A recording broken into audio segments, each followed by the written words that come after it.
The test is in Part 1, Part 2, Part 3, and Part 4. Now look at Part 1. Part 1. You and a friend are looking for a place to live. You have a list of places and go to see a rental agent to check on a number of points. Listen to the conversation between your friend and the rental agent and complete the list. First, you have some time to look at questions 1 to 7.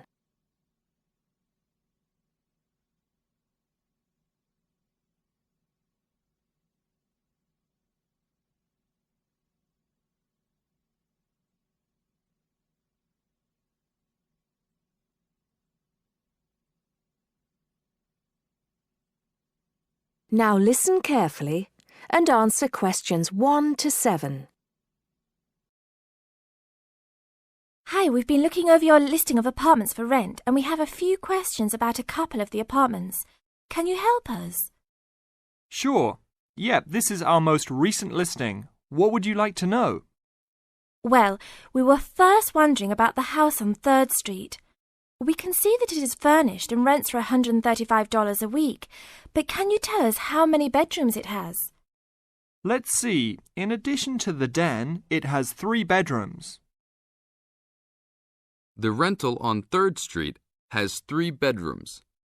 So in the example, 3 bedrooms has been written down in the number of rooms column for 19 3rd Street. Now we shall begin. You should answer the questions as you listen, because you will not hear the recording a second time. Listen carefully and answer questions 1 to 6. Hi, we've been looking over your listing of apartments for rent and we have a few questions about a couple of the apartments. Can you help us? Sure.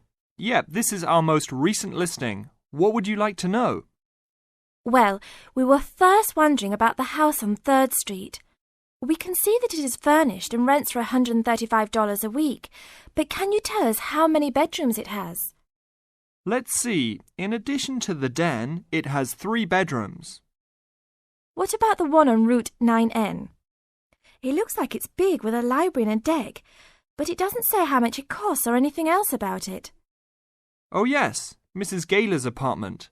That one is actually only a 10-month rental and it is going for $156 per week. It's quite a nice place. She only rents for 10 months each year because of horse racing season. Then her relatives all come to stay, so tenants have to move out. It's a little bit inconvenient, but past tenants have really enjoyed their stay there. Oh, well, we need it for a full year. I guess that one is out. How about the rental on Browen Drive? How many rooms does that one have? As it says on the list, it has 2 bedrooms and a private kitchen and bath. But it's actually a very small place. That's why it's a bit cheaper. Oh. Well then, what about the one that has 3 large rooms? Who is renting that property? That one is a good deal. Mr. John Smith is renting it. But he's quite eccentric and he has a strict rule about no pets. How about cats? Nope, absolutely no pets. Well then, how about this studio apartment rented by Mr. Bo Jensen? How is that one? That ad is actually a bit deceptive. The studio apartment is the whole upper floor of an older house. It's actually very large and, at $45 a week, quite affordable. And it's near campus. I think I'd like to check that one out. Do you have a telephone number that we can call? It's not on the list? Oh, it isn't. Here it is. You should ring area code 518 and then 543-7790. Thanks. I think I'll call on that one first. Your friend decides that he would like to talk to Mr. Bo Jensen. Before you hear the rest of the talk, you have some time to look at questions 8 to 10.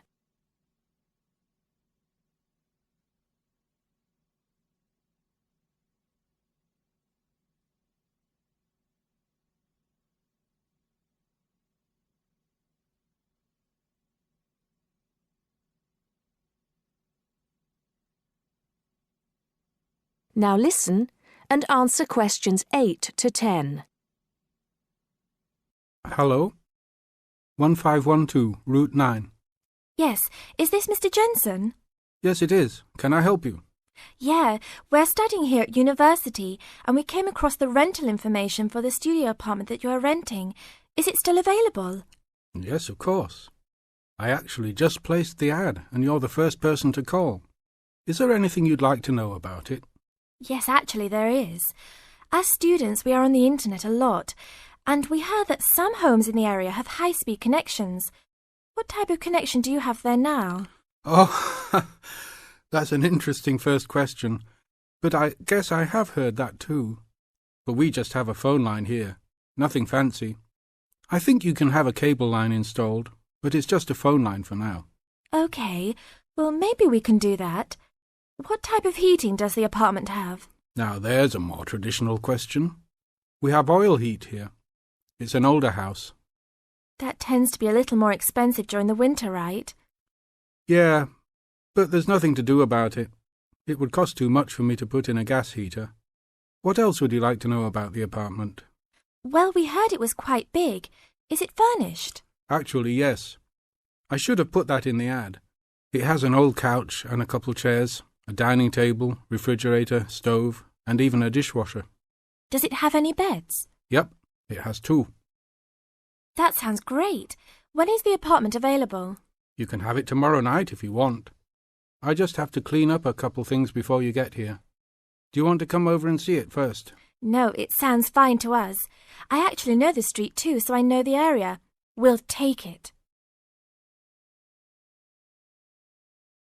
That is the end of part 1. You now have half a minute to check your answers.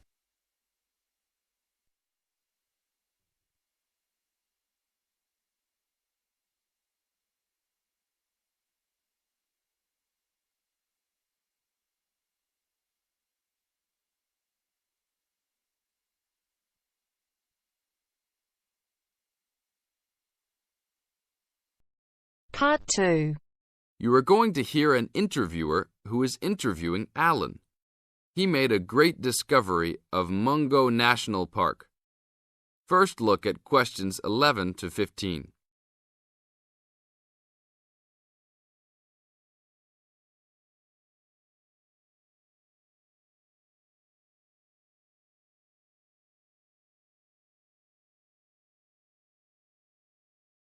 As you listen to the first part of the interview, answer questions 11 to 15. An event occurred in 1996 over a period of 3 days that attracted considerable attention at the time and led to a new find in Mungo National Park, which is the focal point of the Willandra Lakes World Heritage Area in New South Wales, Australia. I talked to Alan Moore, the organizer of this trip, about his experience. Alan, what was the purpose of your trip? Well, as you know, I love the outback and lead tours of people wanting to go into more remote parts of the country. However, I thought it was time for me too to have a holiday. So I packed up my family and we went to Mungo National Park. Why did you choose this location? It holds a record of Aboriginal life stretching back over 40,000 years. And of course, I wanted my young kids to be amazed by the main feature of the park, the remarkable Walls of China, as they're called, where wind and water erosion have exposed this long history. I see. What was the weather like? It was unusual for that time of year. The rain was just one continual downpour after another. We were always soaked to the skin. So we decided to cut our holiday short and only stayed 3 days in the end. However, it was eventful. The obvious problem was to get back to the nearest town, a small place called Burunga. But the dirt roads out there are always impassable after rain, so we settled down for a long, wet wait in the park. We didn't really mind because the scenery was so interesting. However, the kids wandered away without our noticing, and eventually we realized they must be lost. So we used our 2-way radio to contact the park rangers and the police, and a helicopter was sent. Luckily, the kids were found within a few hours, but they'd made an important discovery. Now look at questions 16 to 20.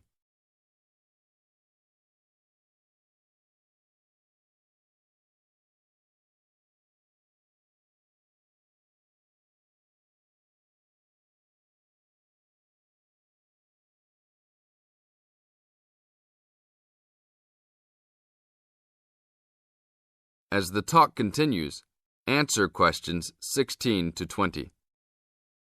So, the trip was also eventful for another reason, wasn't it? Yes, yes. They led us to some ancient Aboriginal art. The kids had taken shelter in a very small, low cave that was difficult to see from the outside. We were lucky to have another family camping in our location. When they heard us calling the kids, they immediately helped us search for them, and as the hours went by, they also provided us with much-needed support and encouragement.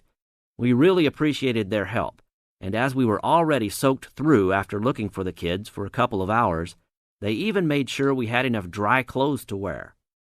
The park ranger managed to get through to us to lead the search, and when the helicopter pilot notified us by two-way radio that he'd seen the children but was unable to land nearby, we were able to eventually find them very excited about what was in their little cave. And what did you think of their cave? Well, after squeezing in, I must say I was impressed, and managed to take a few photos of it before we left. There were many faint markings and dots on the wall. It was difficult to tell what they represented because they were so small, but people from the museum who have since visited there said the markings were similar to some other findings in the area, and later confirmed they were very old. Although it's now a protected site, the children like to call it their cave, and are allowed to visit it when a ranger can go with them. Thank you, Alan. If you go to Mungo National Park, you can see the entrance to the cave and some of Alan's photos at the ranger's station. Alan continues to lead tour groups in the outback, and if you want further information... That is the end of part 2. You now have half a minute to check your answers. You now have half a minute to check your answers.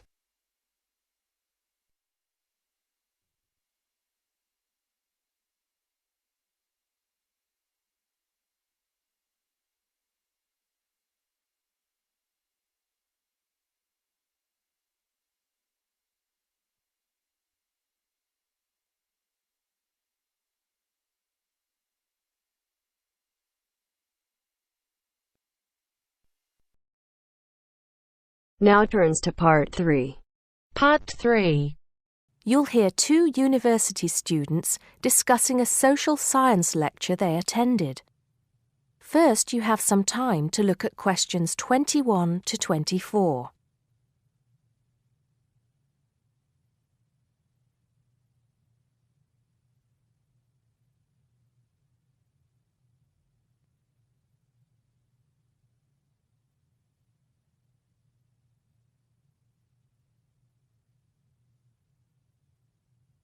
Now listen carefully and answer questions 21 to 24.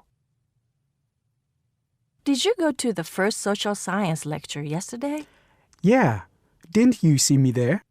No. I was trying so hard to understand the lecturer. What didn't you understand? A lot of it, really. For example, he said we needed to study history as part of the course, but I didn't get why. You probably missed it. He said early on that we need to learn from our past mistakes. Right. But he also said we need to put ourselves in the place of our ancestors. Why is that? I think the point is that it's not enough to know how they lived and what they did. We need to know what they thought. I see. And I've written transferable skills in my notes next, but I have no idea what that means. If you study social science, you learn skills that you can use in a job. Oh, right. Is that all? Okay, but why is that? The point he made was that in studying social science, you use a flexible and adaptable approach to learning.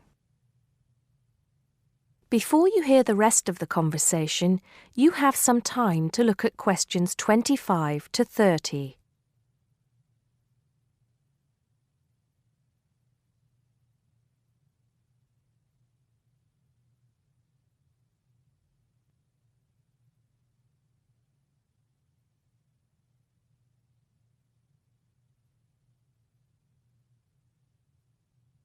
Now listen and answer questions 25 to 30. He also kept mentioning all the other subjects we will need to study as part of the course. I didn't write them all down, did you? Some of them. I think I can make sense of my notes. The first one was anthropology, which he said would cover prehistory and archaeology as well. Okay. Then there's economics. I wrote down that this was not meant to mean that we will spend all our time looking at economic theory, but more that we need to see how humans behave. That's good. I don't think I could handle economic theory. He said something about education too, didn't he? Yeah. He said we'll be looking at how cultural information is handed down from one generation to the next through teaching children. He said we'd be focusing on geography too, but I can't really remember which aspects. Can you? I noted it down, I think. Here we are, yes, particularly in relation to urban planning. It's law that I got confused about. I didn't understand why he linked that to economics. I think he meant that laws affect the way wealth is distributed. That makes sense. Now, what are the science wars? Okay, I did get that. The science wars are about how social science collects information. In sociology and social work, and in social science generally, they can only study patterns of behavior and observe. If you compare that to the way scientists work in physics or chemistry, it's very different because they use specific experiments that can be tested and which give concrete answers. Social studies is often accused of being unscientific. That's all. Okay. But it still looks like a good course, doesn't it? You don't have any regrets, do you? None at all. I'm looking forward to it. That is the end of part 3. You now have half a minute to check your answers.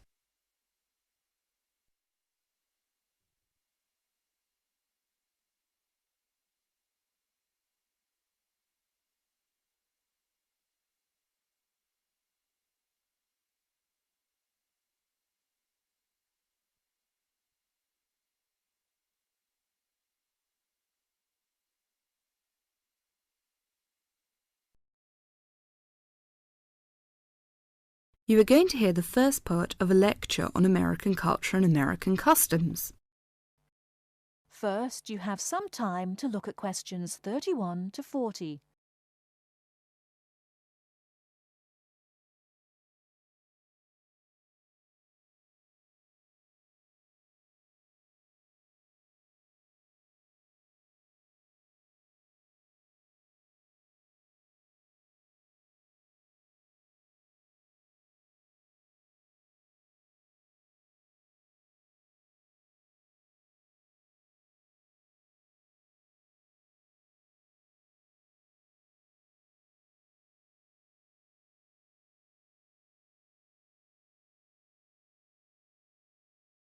Now, listen carefully and answer questions 31 to 40. Well, last week we talked about American education, and today I'm going to discuss American values, characteristics, personal habits and courtesies. Keep in mind as you are listening to this lecture that your goal is to understand, not to emulate or judge. Just briefly, I'd like to mention that there is a remarkable ethnic diversity in the United States. The population of the USA is about 260 million. 73% of the American population is white, 12% is African American, 8% Hispanic, 3% Asian or Pacific Islanders, and less than 1% American Indian or Eskimo. Many Americans resent generalizations being made about them because Americans see themselves as very unique and individualistic. On the other hand, Americans tend to lump foreigners together into one lot and condescendingly view foreigners as people who are not as intelligent or sensible as Americans. Despite Americans' dislike of generalizations and their ethnocentric point of view, it becomes evident that they are indeed American. Americans value individualism, independence, informality, directness, punctuality, achievement, and competition. Individualism is probably the most highly esteemed value in the American culture and an important key to understanding American behavior. In the historical development of the country, individuality was crucial for survival. If you asked Americans to characterize the ideal person, they would probably use adjectives such as autonomous, independent, and self-reliant. Persons tend to be viewed as individuals rather than as representatives of a family or a group. Here are some examples of how this value affects behaviors. 1. If a group of friends go to a restaurant, everyone wants to pay their own way. In other words, they want to have separate checks and not be someone's guest. 2. In friendships, which seem to initially develop more quickly in the US than in other cultures, the Americans may feel uncomfortable if you give them more help than they need. This is a tendency to draw back and see dependency as weakness. In some ways, the stress on the individual rather than the family or group has led to a more informal society. Sometimes this lack of formality is viewed by members of other cultures as a sign of lack of respect. But that is not the intention in the American value system. This informality is even more predominant on the university campus than in other segments of society. Some ways in which you might see this value expressed in behaviors are: 1. You will generally be on a first-name basis with other students, in spite of any age differences. 2. Dress is very informal on campus. 3. Language is informal and sometimes confusing. Phrases like "see you later" and "drop by any time" are not meant literally. They are informal ways of saying goodbye. Americans are direct. Honesty and frankness are more important to Americans than saving face. They may bring up impolite conversation topics which you may find embarrassing, too controversial, or even offensive. Americans are quick to get to the point and do not spend much time on formal social amenities. This directness encourages Americans to talk over disagreements and to try to patch up misunderstandings themselves, rather than ask a third party to mediate disputes. It is particularly interesting to see what behaviors have culturally become associated with straightforwardness. 1. A firm handshake somehow has come to be interpreted as a sign of sincerity. 2.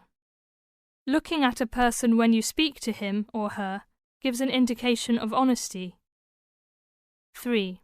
In a question of honesty versus politeness, honesty wins. It is considered better to refuse graciously than to accept an invitation and not go. 4. You will be taken at your word. If you refuse food the first time it is offered, to be polite, it may not be offered again. An American will not know that your initial refusal is politeness. Great value is attached to time in the US. Punctuality is considered an important attribute. As with all values, there are different rules of acceptability in different cultures. In the US, you should be present for school or business appointments at the exact time agreed upon. In social appointments, you can arrive 10 to 15 minutes after the agreed upon time without giving offence. If you are invited somewhere for dinner and are more than 15 minutes late, you will need to offer an apology and an explanation. A phone call explaining you have been detained and will be late will save face for you and patience for the other person. Americans also value achievement and competition. The American style of friendly joking or banter, of getting the last word in, and the quick and witty reply are subtle forms of competition. Although such behavior is natural to Americans, you may find it overbearing or disagreeable. Americans are obsessed with records of achievement in sports, and sports awards are often displayed in their homes. Also, sometimes books and movies are judged not so much on quality, but on how many copies are sold, or on how many dollars of profit are realized. That is the end of part 4. You now have half a minute to check your answers.